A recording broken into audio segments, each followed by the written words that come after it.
What is up everyone, and welcome back to some more F1 24 driver career, and we are here for round number 9 of our first season driving for Haas F1 team.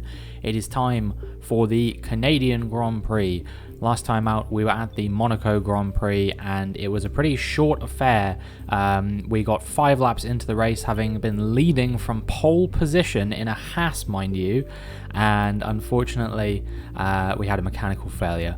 So yeah, my first race win, not meant to be on that day, but I'm hoping we'll be able to bounce back here, at least with a decent points finish in Canada if nothing else. So we'll see if we can do just that at the moment, setting up all of our specialist goals here. And I noticed after the race I probably should have changed who my kind of favoured specialist is, because I've been trying to get them all to 1 as quickly as I can, so I can get the perks for those, and then we'll go through again to get them up to 2 and so on and so forth.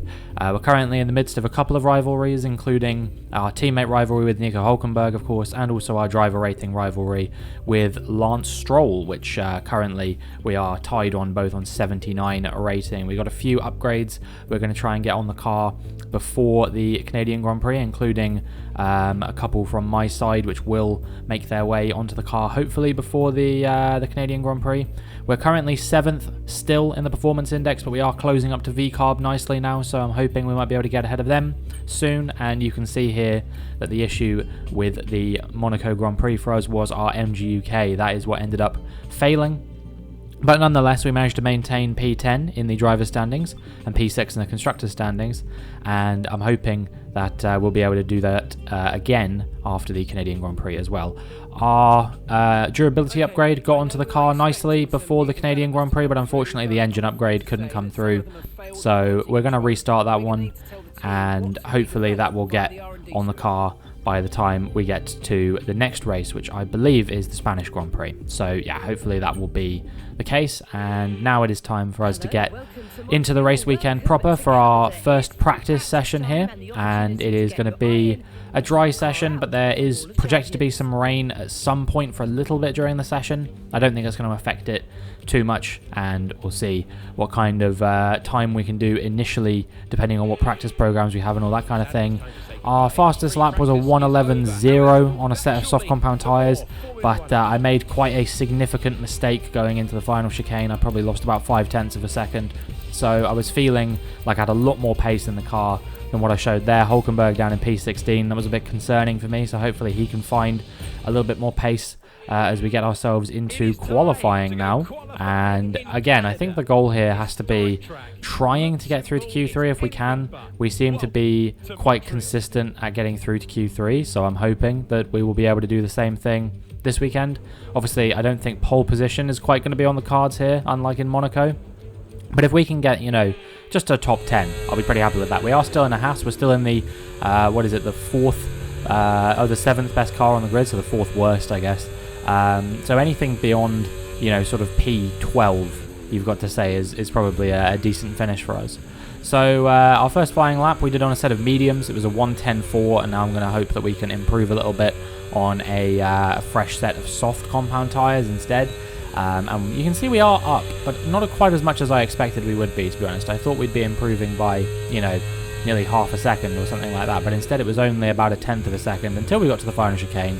We had a good run through there, so we made up another 0.3 or so, and this is definitely going to be enough, I think, to get us through.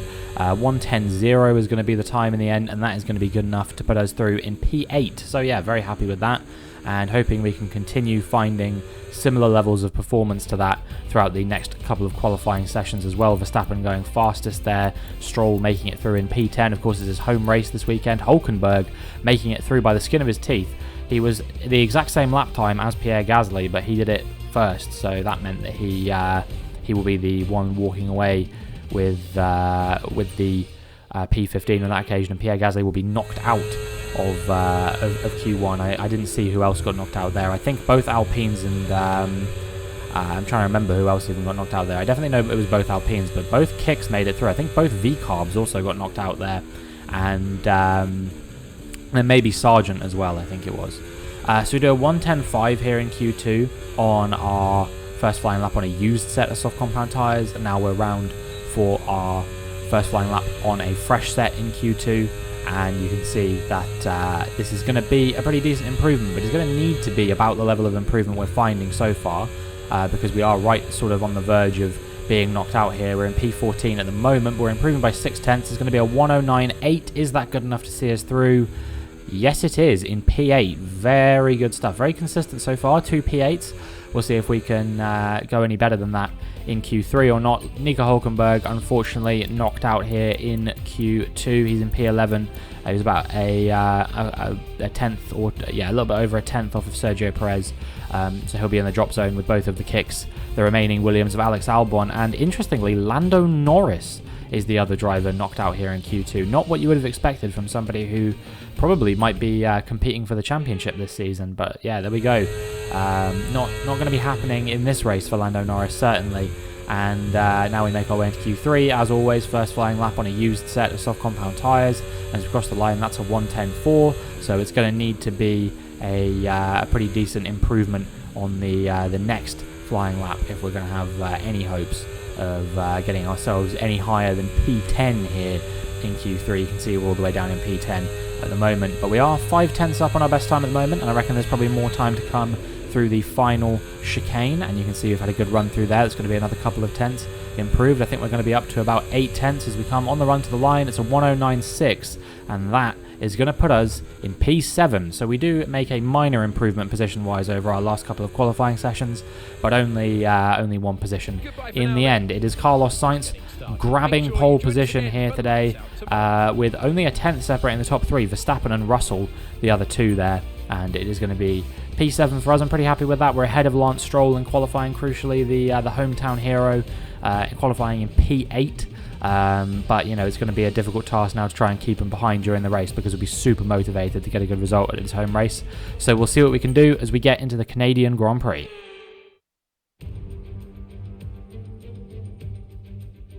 It is the second largest French-speaking city in the world and home since 1978 to the Canadian Grand Prix. Welcome to Montreal.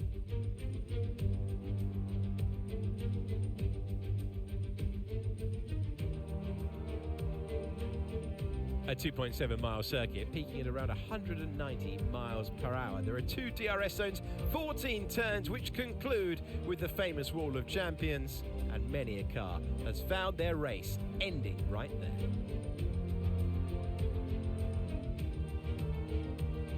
So with the race not far away from starting, here's what today's grid rundown looks like. An immense lap from Carlos Sainz yesterday puts him in pole position, and Max Verstappen lines up alongside. As we continue through the rest of the grid today, we have Russell, Hamilton, Leclerc, Robinson, Stroll, Perez, Fernando Alonso, Hulkenberg, Norris, Bottas, Albon, Joe, Oscar Piastri, Gasly, Ricciardo, Ocon, Tsunoda, and Logan Sargent. It's almost time for the lights to go out, so let's head down to the track where preparations are underway. It's race day, it's gonna be a thriller. I'm Alex Jakes, alongside me is Naomi Schiff. Now, those final hours before a race, did you have a routine? Well, every driver certainly has their own way of preparing themselves before a race, but I can tell you that pre-race rituals are a real thing. When I was in go-karting, I used to touch every wheel in a specific sequence before I got into the kart. And then I stepped up to cars and had a specific set of fireproof base layers just for race day. So watch the drivers when they're on the grid. Some may be sitting on the floor and isolating, others may be up to other things that they do. But these little things really help their minds get ready for the race. Well, there has been a grid penalty applied, which means that I will be promoted up to P6 at the misfortune of one other driver. The default strategy here is actually pretty much the exact strategy I was thinking of going for anyway, a medium hard, pitting on lap 15 there or thereabouts. Maybe I'll do a lap or two earlier than that, we'll see. And then I thought about playing around with the fuel, but I didn't really feel confident enough doing it. I didn't really know what I was doing, so I just decided to revert back to what the default was here. And now we are going to get ready for the formation lap here, and then we can get parked up on the grid properly and get ready to start the race. P6 is a great position to be starting from here, but we need to be realistic with ourselves that the last couple of races have been you know, outliers. Certainly, we need to not start expecting that we're going to be fighting for a podium every single race, and start kind of, you know, grounding our expectations a little bit, I think. So if we can get just a points finish here, I'll be pretty happy with that. You know, if we can beat Lance Stroll, that would be ideal, but he is in a better car than me. It's just that, you know, he's been having quite poor performances in that Aston Martin, while I've been having quite good ones in mine. So, yeah, we'll see what we can do now as the lights come on. And the lights go out, and we've had a pretty good getaway there, at least compared to Lance Stroll and compared to Lewis Hamilton. And I think we're going to try and go for a move maybe on him, but I didn't feel confident enough trying to make it 3 wide through the first corner, so I ended up backing out, allowing Hamilton through, and Leclerc and Hamilton now are going to be going side by side. Meanwhile, Perez is putting some pressure on me into the next chicane, and Hamilton going slowly there, but he turns into us and gives us front wing damage, and that is not going to be good at all. We have made our way past Lewis Hamilton, and we haven't been blamed for that contact whatsoever, because I can't see how that was my fault. He went slowly through the middle of a chicane and then tried to turn into me to cover me off. That can't possibly have ever been considered my fault, but now we're going to have to go through the entirety of this first stint with front wing damage, because the damage really isn't significant enough for me to consider boxing early. There is an option, if you get damage first lap, to try and box and go on a set of hards to the end, but you know, I think we can still be in this even with a little bit of front wing damage. At the end of the day, we're running a decent top speed setup here, so our cornering was going to be compromised a little bit here, and I think if we can you know, maximize the fact that we're going to be even faster in a straight line now because we've got that front wing damage, maybe, just maybe, we will be able to keep the cars behind us for you know, the remainder of this first stint, and then we can see if we can push on, make up a bit of space in the gap between when I pit and when the rest of the cars pit, and hopefully you know, still manage to bag that points finish. But we'll see what we can do, as Hamilton is putting a bit of pressure on us, but we're going to squeeze them out wide. If you're allowed to push people wide through that corner, then Lord knows I'm doing it too, Lewis, and we're going to make our way onto lap number 4 now, where Lewis Hamilton is going to be very close behind us with that DRS, and I believe it is only going to be a matter of time before he gets past us. You can see pretty trivial with the DRS there. We're pretty low on battery already, so I can't burn too much, and we're going to just try and do what we can to stay with him over the next few laps. I'm definitely going to be boxing early here today. I think that is definitely the play, is going to be to try and pit as early as I possibly can, basically, and still make it to the end reasonably on a set of hards without completely wearing them out. So I think we're probably going to box around lap 10, 11, something like that, and try and go to the end from there, and hopefully I should still be competitive with that happening. There is a yellow flag in front, and I'm not quite sure what this is for. It looks like a Ferrari maybe has had a moment, or is just out of the race or something. We'll find out. I think it's Leclerc here. You can see, yeah, smoke coming out the back of the Ferrari, and well, these Ferrari power units, they have been awfully unreliable recently, you would have to say. Obviously I had my own woes in Monaco with the Ferrari power unit giving up on me, and now Charles Leclerc in the back of his works Ferrari as well has had a DNF there. So yeah, maybe a little bit concerning, but that will promote us up into P5 for the time being. However, I don't know if it will be particularly long-lived before Sergio Perez gets past us. You can see there with the DRS once again, a very trivial overtake for the Mexican, and we're just going to have to again try and stay with him for as long as we can, because the next cars behind us are of course our two biggest rivals, Lance Stroll in the Aston Martin, Nico Hülkenberg in our fellow Haas. So yeah, I don't want to lose those positions if I can avoid it. Obviously, I will happily work with Nico Hülkenberg for the sake of the team if it enables him to get more points. But you know, I'm not going to make a habit out of getting out of his way. Let's put it that way. We've unsurprisingly been given the objective to avoid front wing damage. I think that should be fairly straightforward for us. And as we make our way now towards the end of lap number 7, you can see that Lance Stroll is just a few tenths of a second behind us, and I imagine this will be another fairly trivial DRS overtake. I can't really defend this one right now. We don't have any battery, and you know, we've got bigger fish to fry in this race as I get my first track limits warning of the day. Yeah, we just want to make sure that we can hold off Lance Stroll, or stay with Lance Stroll, I should say, for as long as we can now, and make sure that we can hold on to the cars in front as best as possible to the pit stop phase now. As we make our way towards the end of lap number 10, you can see that we are going to be passing this objective for avoiding damaging the front wing. I knew that this was possible, because I'm not usually somebody who makes a habit out of damaging my front wing, but you know, you never know what will happen in these scenarios. Now as we make our way to the end of the lap, I think I'm going to come into the pit lane on this lap to change that front wing. So that's obviously going to cost us a little bit of time to the cars that I'm fighting with, but I'm hoping that going for a sort of 4 or 5 lap undercut on them will enable me to maybe make up that 5-second gap that I'm going to lose to them. About a second a lap I think is reasonable to make up. The problem is obviously I'm going to be on slightly older tyres at that point, so they might have a bit more to fight with than I will. But yeah, we're going to come into the pit lane, change the front wing, and then hopefully we will still be in with a shout of points after that fact, because if I box at the same time as them, that would put me way down the order. We were running a bit of a train more than anything, because we are obviously a bit slower with that front wing damage. So that was kind of backing up the rest of the field from us. And I mean, actually you can see that there is a bit of a distinguished gap between Hulkenberg and Alonso on the grid compared to everybody else. So maybe actually we weren't doing so bad after all, even with the front wing damage. But we have been set an objective to achieve a lap time of a 1:14.2. I'm not being funny, I think this should be a fairly straightforward affair for us. I can't see a world in which we have much difficulty with this at all. Our best lap so far is a 1:12.5, and you know, we're only on a few lap older hard compound tyres than in that moment. So as we round the final corner here, we're going to see our first few drivers coming into the pits, the likes of Tsunoda, Bottas, Albon, and Alonso coming in as well as we pass the objective. Alonso obviously was not too far behind us when we boxed, and you're going to see now that he is still behind us when we pass him in the pit lane.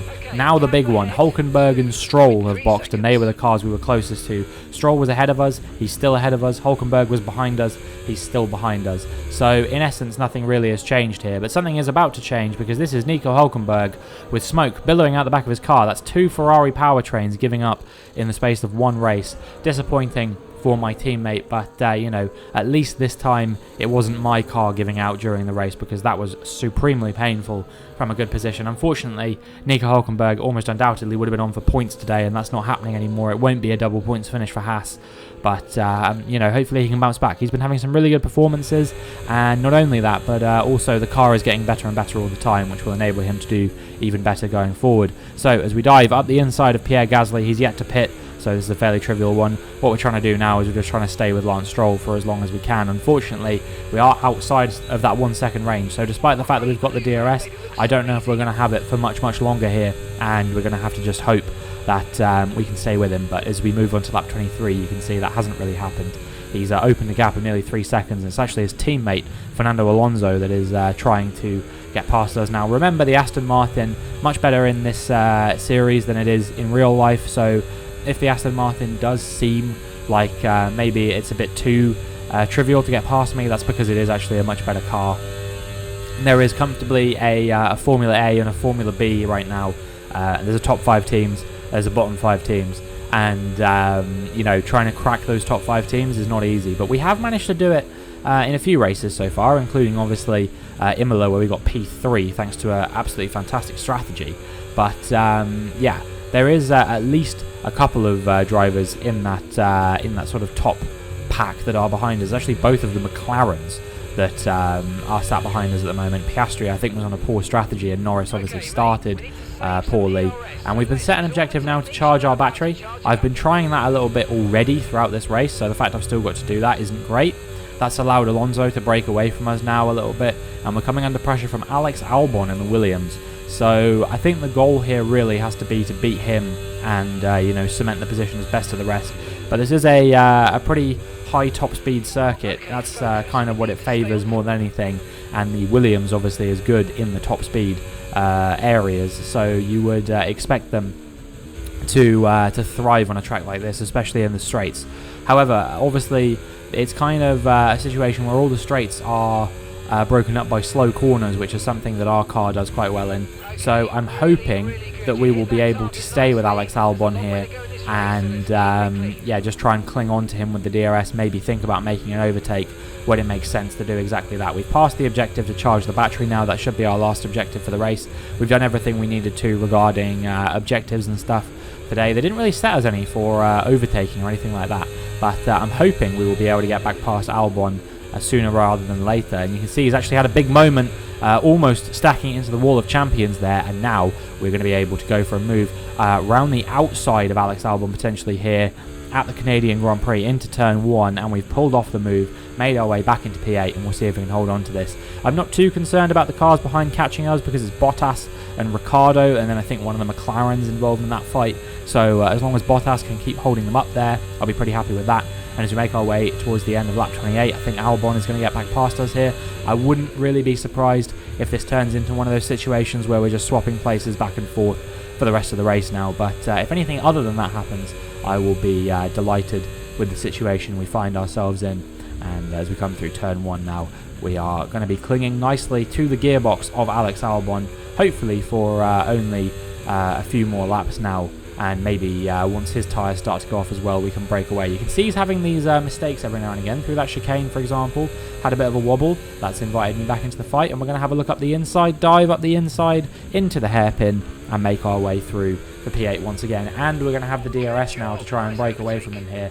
And we've saved up some battery as well. So things are really looking good for us right now as we make our way onto lap 31. But all the things that we're celebrating here are going to be temporary, because Alex Albon is still super close with us, and he is going to make his way through once again into P8. We're just swapping back and forth. The battle for P8 going crazy right now at the Canadian Grand Prix, and hopefully it will continue to be that the entire way through the race for the last 4 laps here, and hopefully I will be the victor at the end of those 4 laps as well, as we make our way now towards the end of lap 33, so only a couple laps really left to go here. And once again, we've had a good run through the final chicane. Is it going to be good enough for us to challenge Alex Albon down into lap 1 on down onto turn 1, I should say, on lap 34? Yes, it is. We make our way back past the Thai driver once again and into P8, where I want to be at the end of this race, because Lord knows, you know, we should be best of the rest every single time if we can help it. We're on 104 AI difficulty today, so we're definitely not up against any slouches or anything like that. The AI actually have a bit of an advantage over me when it comes to car performance, so if I can be beating the cars that I should be beating, then that would be the ideal situation. But obviously, you know, track performance is different depending on you know, what car you're in. So obviously, you know, how you go around Canada, the Williams might be better than us, even if we are a better car overall. So if we are beating him on pure pace, that's something that feels pretty good, because the Williams is known for being fast in a straight line. And speaking of being fast in a straight line, here comes Alex Albon to make the move on the final lap into the final chicane, and I think maybe he's just going to pull this off unless he makes another mistake through the final chicane, which he didn't this time. We're going to be burning battery all the way to the line. We're closing him down, but it's not going to be enough, and it's going to be a P9 here today at the Canadian Grand Prix. I really thought that maybe we would have had a chance to get P8 there, but unfortunately we're going to have to settle for just the 2 points here today, as Ricciardo makes his way into the points. 1 point for him, driver of the day, and that will be that. Heading to the top step once again, Max Verstappen takes the win.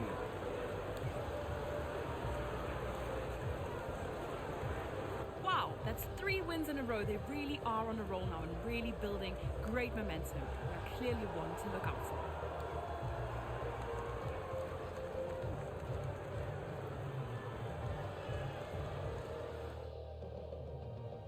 Here come today's winners. The team at Red Bull have done a phenomenal job recently. It's clear to see that they've put in the work, and they should be proud of the victory they've secured here. It is indeed, as Naomi Schiff said, 3 wins in a row for Max Verstappen. Probably should have been 4, to be honest, because obviously he bottled that Miami win on the penultimate lap of the race. But yeah, he won in Imola, he won in Monaco, and now he's won here in Canada as well. And once again, he will be flanked by a Ferrari and a Mercedes on the podium. The Mercedes, a familiar face of George Russell, but the Ferrari, a different driver to who you might be expected to be on the podium, given that Leclerc DNF'd. It is actually instead Carlos Sainz making his way. Well, what an end to another fantastic weekend of racing. Thanks to everyone who's joined us, and we'll see you for the next one.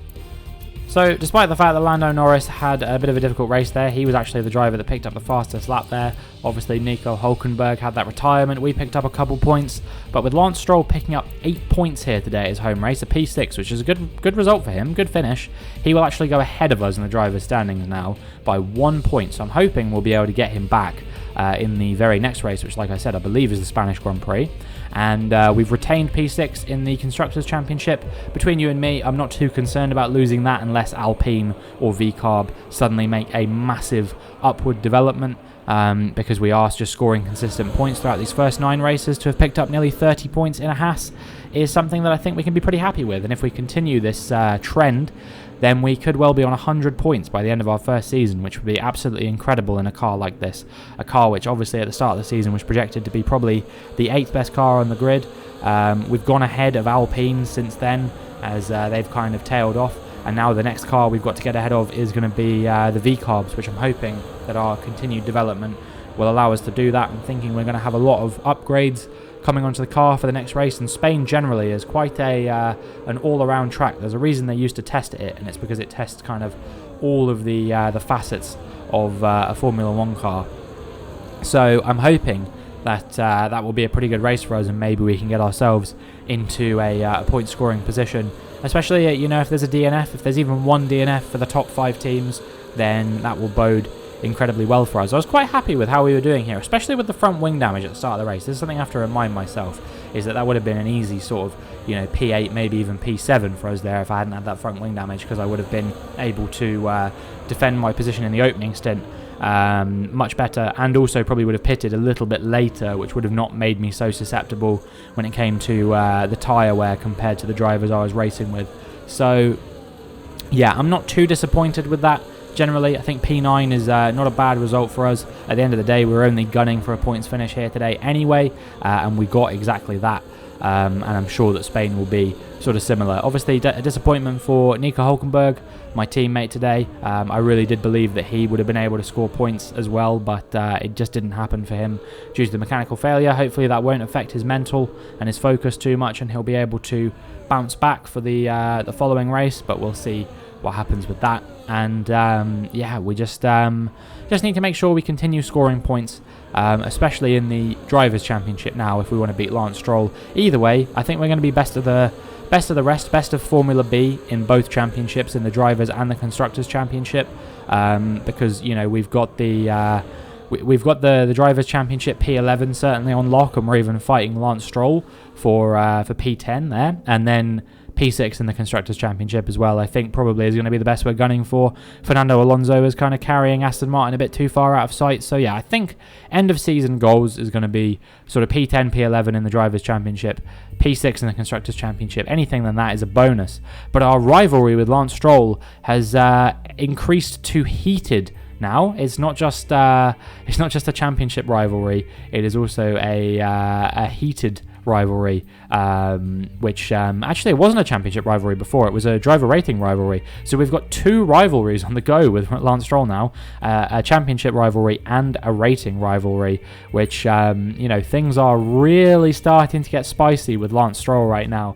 Even as I was saying that I want to be beating him on points maybe by the end of the season, I think it's going to take quite a lot of good performance from myself now to have basically any chance of beating Lance Stroll, especially if that Aston Martin keeps developing in an upward trajectory. The last thing I want is to be losing my first rivalries in the sport. We want to make sure that we can prove ourselves to be a dominant force here in the sport. Unfortunately, the rivals they've given me, a bit like in the old rivalry system, they just seem like maybe they're a tad too difficult. But I guess, given that I was racing with Lance Stroll for a good chunk of this race, maybe I'm the one that's not being ambitious enough. I think my recognition in relation to Nico Hülkenberg has actually somehow gone down, which I'm not sure I totally get, but anyway, we've made some good gains in the specialist department as well. I think we've unlocked a new perk for the strategy analyst as well, which is nice to see. And yeah, that means that our practice program resource point rewards are going to be increased now, which is nice because we're already on those sort of low point sliders that we enable in every career mode. So yeah, that's going to be useful for us to hopefully keep up in the development race. But that is going to be it for this video. So if you enjoyed, please make sure you like and subscribe, and hopefully I will see you in the next one.